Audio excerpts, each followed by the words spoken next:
Bismillahirrahmanirrahim. Assalamualaikum warahmatullahi wabarakatuh. Balik lagi kita channel Sumber Dakwah Official. Nah, tentunya kalian pasti sudah tahu kan, Pak De Jokowi baru saja menghadiri undangan Bareskrim Polri untuk memberikan klarifikasi masalah tuduhan ijazah dari kubu Om Roy Suryo CS. Nah, kalau kayak begini makin yakin nih mereka akan mempertanggungjawabkan dari hasil karya mereka yang selama ini menguji ijazah Pak Jokowi yang berada di media sosial.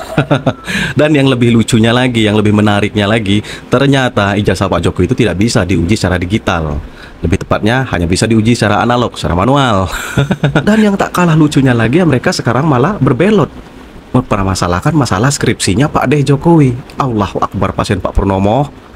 Itu wewenangnya UGM. Mau apapun kalian permasalahkan, masalah kuliah Pak Jokowi, itu wewenangnya UGM. Terutama wewenang dosen pembimbing skripsi Pak De Jokowi. Begitu juga dosen penguji di saat sidang skripsi Pak De Jokowi yang memberikan gelar S1 Pak De Jokowi. Kok kalian tiba-tiba menjadi dosen penguji, dosen pembimbing skripsi sih? Nah gini Anawa, kalau kalian masih juga tidak percaya dengan pihak UGM, dah pik, berarti ijazah Anies Imam Mahdi kalian itu juga palsu dong, karena itu orang kan juga alumni UGM. Oke, langsung kita belajarnya tanpa berlama-lama. Bismillahirrahmanirrahim. Let's go. Jadi sebelum Anda menguatkan kalau ada dugaan ijazah palsu, Anda menemui pihak UGM untuk meneliti skripsi sebelum akhirnya. Ya, nah, apa yang menguatkan Anda kalau wah ini ada yang tidak beres nih? Baik, ya Mbak Adisti dan juga hormat kepada Pak Susno Duaji ya, izin saya sampaikan keterangannya. Jadi begini. Jadi ketika saya ke UGM dengan ada Dr. Resmond dan juga ada Dr. Tifa, waktu itu memang kebetulan saya resmi berada di sana karena memang sudah melalui pemberitahuan dan juga diterima resmi oleh UGM.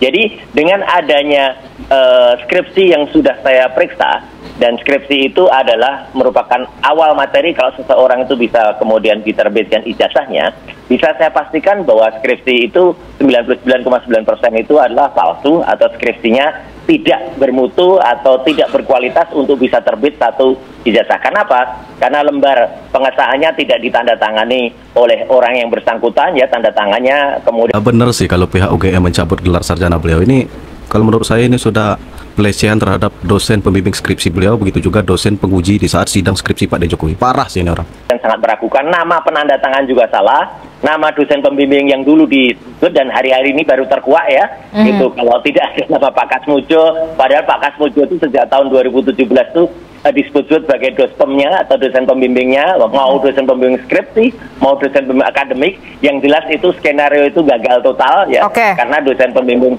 skripsi itu nggak ada ya, kemudian lembar pengujiannya juga tidak ada Mbak Adisti, jadi lembar pengujian tadi nggak ada. Nah, jadi dengan demikian, kalau kita pakai analogi telur ya, kalau telur itu dianggap telur itu busuk, telurnya tidak bagus. Nah, kalau skripsi, kalau ijazah, memang selama ini ijazah yang beredar itu hanya ijazah yang pernah fotokopi, yang pernah pernah ditunjukkan oleh Bapak Dekan dari Fakultas Kehutanan, Pak Sigit Sunarta. Dan pada tanggal 1 April, jadi kira-kira 2 minggu sebelum kami ke UGM, itu ada seorang yang bernama Dian Sandi Utama, yang kemarin juga sudah dipanggil oleh Polda Metro, itu yang memosting ijazah yang dia sebut asli ya, yang dia sebut asli, dan kemudian ada utasnya, dan sempat dia juga berkomunikasi dengan salah seorang namanya Profesor Yusuf ya, dari Universitas Sumatera Utara yang akhirnya menjadi penggugat dia. Itu dia mengatakan kalau itu dia mendapatkan itu dari sumber yang sangat terpercaya. Dan akhirnya kemarin memenuhi undangan klarifikasi juga begitu ya. Oke, baik. Karena terbatas durasi, Mas Roy. Gitu, Nah, gimana, Mbak? Oke, karena terbatas durasi, sudah penjelasannya sudah kami tangkap. Baik. Pak Susno, terakhir dari penjelasan Mas Roy, apa yang bisa disikapi oleh pihak kepolisian? Singkat saja, Pak Susno. Ya, saya kira Pak Roy kan sudah bukan Pak Roy saja yang sudah diperiksa. Pak Roy, Dr. Tipa dan lain sebagainya itu diperiksa semua. Jadi Polri kan sudah memeriksa semua. Nanti dibandingkan apa yang didapat dari keterangan Pak Roy, apa yang didapat dari keterangan pelapor, terlapor maupun saksi-saksi terlapor gitu ya. Jadi akan dibandingkan, itulah namanya pembuktian. Nah, pembuktian itu saya katakan ada dua macam. Yang dibuktikan itu adalah proses untuk mendapat ijazah itu dan fisik daripada. Nah, untuk Ibu Dokter Tipa, ini belum selesai, Bu. Sabar.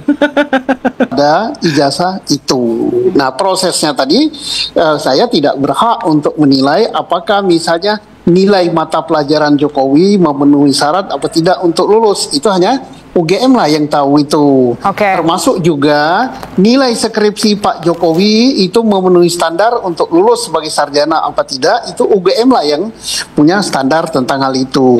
Pak Susno, ini kan kalau yang di Barreskrim berarti ingin menguji keaslian dari ijazah Presiden ke-7 Republik Indonesia Joko Widodo. Tapi kemudian yang jadi agak sedikit rancu permasalahan adalah Roy Suryo, Dr. Tifa dan juga beberapa orang lainnya yang tergabung dalam TPUA begitu kan, melakukan identifikasi atau melakukan penelitian itu berdasarkan ijazah dari yang diperoleh di media sosial, di X begitu ya. Nah, ini bagaimana nanti duduk perkaranya?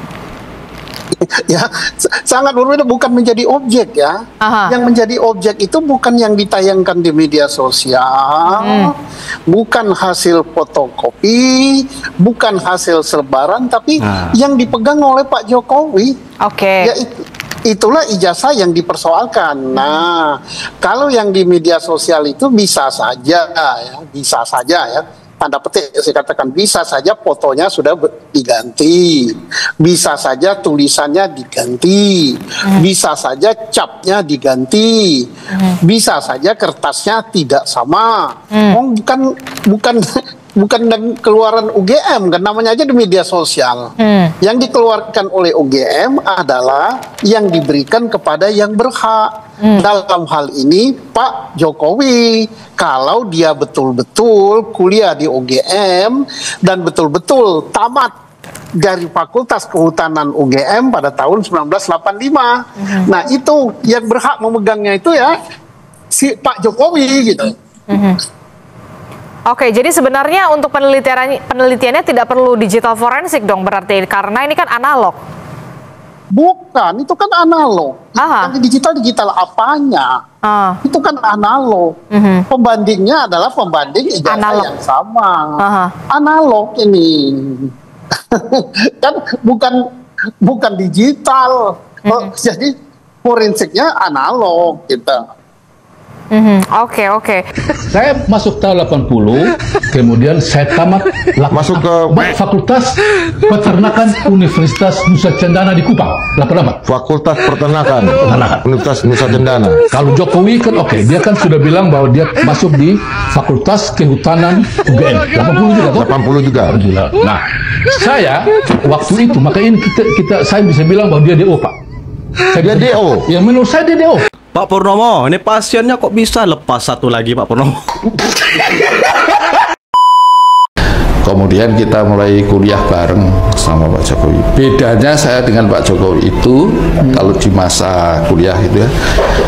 Jadi kita itu dulu itu tidak ada di Kehutanan itu tidak ada jurusan. Dulu itu di zaman saya itu tidak ada jurusan. Ya. Hanya sebelumnya itu ada jurusan. Sebelumnya itu ada jurusan, kemudian di masa saya tidak ada jurusan. Ya. Nah, kita akan mengaku jurusan apa itu tergantung dari pilihan kita. Jadi nanti kita itu menjurus, saya lebih seneng kalau saya awalnya ke silvikultur. Silvikultur itu kayak budidaya hutan gitu. Kalau Pak Jokowi kan senangnya di teknologi kayu. Nah, itu kita akan memilih pelajaran-pelajaran. Nah, dengarkan ini Abah, jangan kita samakan zaman sekarang dengan zaman dulu. Jelas sangat berbeda. Mata kuliah itu ya, itu yang memang kalau saya mengarah yang ke silvikultur. Jadi misalnya ada kegiatan perbenihan, ada membuat persemaian, ada kegiatan penanaman, itu silvikultur karena itu budidaya kan ya. Kalau Pak Jokowi kan pada penataan, pemanfaatan kayu ya. Jadi dia akan mengukur ini kekuatannya, terus disuplainya kemana, berapa kebutuhannya, ya kayak gitulah itu. Kalau menurut saya ini kok bisa nggak percaya tuh apa dasarnya gitu ya, karena kan ini apalagi kalau kami teman kuliah kan ya memang ada saksi sejarah bahwa kami memang teman dan tahu persis ya dulu mulai masuk sampai dengan lulus. Tapi Maklum Bu, pasien Pak Purnomo. Ya saya jelaskan apa adanya bahwa kami memang saksi ya waktu itu dari mulai masuk sampai lulus itu. Jadi apalagi yang harus dibuktikan itu. Universitas tertua, bermarwah dan bermartabat tercoreng oleh karena Bolak-balik perasaan tercoreng, padahal mereka sendiri yang mencoreng universitas tersebut. Parah sih. Universitas Gadjah Mada, universitas tertua, bermarwah dan bermartabat, tercoreng akibat ulah alumninya seperti ini. Walaupun rektor telah menjelaskan bahwa ijazah mantan presiden Bapak Jokowi asli, tapi bagi mereka yang sakit hati seperti ini tetap palsu. Walaupun Bareskrim bahkan di sidang pun telah menjelaskan dan membuktikan ijazah mantan presiden Jokowi asli, tapi bagi mereka yang sakit hati seperti ini juga palsu. Inilah yang mencoreng nama baik, nama besar UGM dengan alumni-alumninya seperti ini, yang menghasut, menghina, menjelek-jelekan mantan presiden Jokowi, bahkan juga menjelek-jelekan nama rektornya sendiri. Saya sama sekali tidak tahu peristiwa itu. Saya tidak hadir pada peristiwa apapun itu. Siti Pak, begitu dipanggil pihak kepolisian langsung amnesia. Siti Pak bilang, saya tidak tahu peristiwa itu. Saya tidak hadir pada peristiwa apapun itu. Pertanyaannya sama sekali tidak relevan dengan tanggal 26 Maret. Saya kerja seperti biasa. Amnesia sih Tipa. Ingat lagi Tipa, masa cepat kali kau amnesia? Kata si Tipa, sama sekali tidak ada peristiwa yang saya hadiri. Orang hostnya udah dipanggil kemarin kok. Dia menyatakan bahwasanya dia mengundang kau di podcastnya dia. Kau masa lupa kau? Kau tanya Panci, Mantos Panci, ingat? Dan pula Panci amnesia juga. Kata Tipa, peristiwa di Jakarta Selatan 26 Maret 2025, di mana saya sama sekali tidak tahu peristiwa itu. Aduh, saya sudah berkali-kali dalam 7,5 jam itu bertanya ya, peristiwa apa yang terjadi di Jakarta Selatan 26 Maret 2025. Tidak dijawab. Ya nggak dijawab polisi lah. Polisi mau ngeliat kejujuran kau. Ternyata memang kau tukang bohong. Kalau seandainya nggak ada bukti sama polisi, nggak mungkin tanyanya kau. Ya udah ada videonya Tipa, jadi kau nggak bisa ngelak lagi, nggak bisa amnesia kau. Polisi lebih pintar dari kau. Kata Tipa, kalau ini berkaitan dengan pasal-pasal ini, tentu saja saya tidak ada kaitannya sama sekali. Ada lah, nggak mungkin nggak ada. Kalau nggak ada, nggak mungkin dipanggil polisi kau. Kira-kira ibu itu bisa nggak kena undang-undang perintangan penyidikan lah, seperti Pak Sekjen? Peristiwanya saja menghalang-halangi masalahnya bos. Apa tidak dijawab, apalagi buktinya apa? Udah ku bilang tadi, ya nggak mungkin polisi nunjukkan nama kau, nanti kau ngelak juga, nanti aja. Pokoknya polisi udah tahu lah bahwasanya kau berbohong. Lupa ingatan kau, amnesia. Kata Tipa, saya sebagai dokter kan harus ada barangnya. Tahu itu di kedokteran, ini di kepolisian beda. Ya, caranya beda kalau di kepolisian. Tipa, ini kan masih penyelidikan, ya kan, masih mencari dan menemukan peristiwa yang diduga sebagai tindak pidana guna untuk menentukan dapat atau tidaknya dilakukan penyidikan. Kayaknya ini udah dapat ini penyidikannya, udah bisa dilanjut ke penyidikan. Nanti kalau di penyidikan baru dicarilah tuh, ya kan, dikumpulkan dulu barang bukti, baru nanti kau ditentukan tersangkanya siapa. Nanti kalau udah ditetapkan kau jadi tersangka Tipa, jangan pula kau sakit, pergi pula kau nanti, ya kan, kayak si Egi keluar negeri berobat. Nggak taunya melarikan diri. Ya, agak-agak kau jaga kesehatan Tipa. Ya, medical check up, udah aku bilang bolak-balik, cek dulu jantung, kondisikan dulu. Jangan tiba-tiba ditetapkan jadi tersangka, tiba-tiba sakit, payah nanti ngurusnya, lama kali proses peradilannya nanti. Selamat berjuang Tipa, aku yakin gak bakal joren. Menang ya Allah, menang ya Allah. Inilah wujud asli orang cerdas itu. yang pokoknya hampir stres lah kira-kira kita menghadapinya selama ini.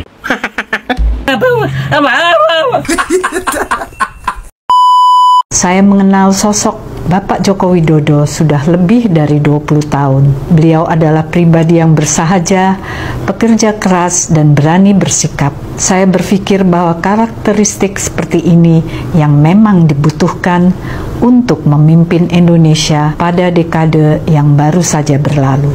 Selama 10 tahun, kepemimpinan Presiden Joko Widodo, kita telah menyaksikan berbagai kemajuan yang luar biasa. Pembangunan infrastruktur yang masif telah menjadi bukti nyata untuk memperkuat persatuan dan pemerataan pembangunan. Di masa pandemi, Presiden Joko Widodo juga telah menunjukkan kepemimpinan yang tangguh dengan kebijakan-kebijakan yang menjaga stabilitas ekonomi dan kesehatan nasional. Betul, catat tuh. Pak JK, guru Abah kalian pun juga ikut mengakui. Catat buat Abah. Bahkan Indonesia menjadi salah satu negara dengan pemulihan tercepat di dunia. Di kancah internasional, Presiden Joko Widodo berhasil memperkuat posisi Indonesia sebagai pemain penting dalam diplomasi global dan tidak lupa menjaga serta mempromosikan budaya serta kearifan lokal kita di mata dunia. Dengan fondasi yang telah beliau bangun, semoga kita semua bisa melanjutkan perjalanan ini, membawa Indonesia mencapai visi Indonesia Emas 2045. Terima kasih. Wassalamualaikum warahmatullahi wabarakatuh. Rusaknya kita ini kan karena kita pertama suka mencari-cari kesalahan orang. Di saat orang melakukan kesalahan kita senang, setelah itu kita sebarkan, dikumpulkan dosa semuanya itu. Ini kan dosa semua dari mencari kesalahan orang. Dosa. Bertepuk tangan atas kesalahan orang, dosa. Nyebarkan kesalahan orang, dosa. Dan dosanya udah gede-gede semuanya, bukan dosa kecil. Termasuk yang kita bahas, ghibah, menggunjing itu kan dosa gede. Anak Abah mana ngerti dosa. Menggunjing, kita akan mengupas sedikit. Menggunjing, ngomongin kejelekan orang. Orang tuh ngomongin kejelekan orang tuh dasarnya apa sih? Dasarnya dia tahu dulu dong. Kalau sudah hobi, itu dasarnya tahu, bukan sekedar tahu, mencari tahu untuk jadi bahan diskusi obrolan. Tahu enggak? Kemarin. Tahu enggak? Bahkan kalau dia menjadi orang yang paling tahu tentang aibnya seseorang, bisa menjadi idola di antara kawan-kawannya. Wartawan istimewa. Sudahlah, ayo kita semuanya belajar. Na'udzubillah. Kalau dengar ceramah dari Buya Yahya ini, saya langsung teringat dengan medianya Tempe, medianya kesukaan anak Abah maupun kesukaan kaum 16% kan. Jadi ya betul kalau kata Buya, sudahlah jangan sekali kita menggunjing, mencari kesalahan orang. Nah itulah memang inilah namanya akhir zaman mungkin kan, dimana penggunjing yang orang selalu menjelek-jelekan orang itu dijadikan pahlawan. Dan yang tak kalah menarik dan tak kalah mirisnya lagi, koruptor seperti temannya Anies itu kan, si Tom Lembong, itu malah dibela. Innalillahi wa inna ilaihi raji'un. Nah mungkin dengan kasus masalah mereka memviralkan ijazah Pak Jokowi ini juga tertutup masalah kasus temannya Abah mereka. Oh ya, itu tadi di acara podcast sebelah itu. Aduh, ada lagi kan, muncul lagi pasien Pak Purnomo. Allahu Akbar. Malah sekarang permasalahkan masalah transkrip nilai Pak D. Jokowi. Apapun itu, masalah kuliah maupun masalah sekolah Pak D. Jokowi, itu masalahnya itu wewenang kampus maupun sekolah yang bersangkutan, bukan wewenang kalian. Lagi sampai memberikan framing jahat seperti itu. Ini persis seperti di zamannya Nabi Musa yang selalu diserang, yang dikejar-kejar dengan Fir'aun. Innalillahi wa inna ilaihi raji'un. Sampai ya kira-kira sampai tak nyenyak tidur itu Fir'aun dengan kehadiran Nabi Musa. Masya Allah, pokoknya Pak D. Jokowi orang baik akan selalu dalam perlindungan Allah Subhanahu wa Ta'ala. Apalagi musuhnya Fir'aun. Fir'aun ya ternak Abah, itulah kira-kira. Nah, saya akhiri. Salam jelas, salam waras.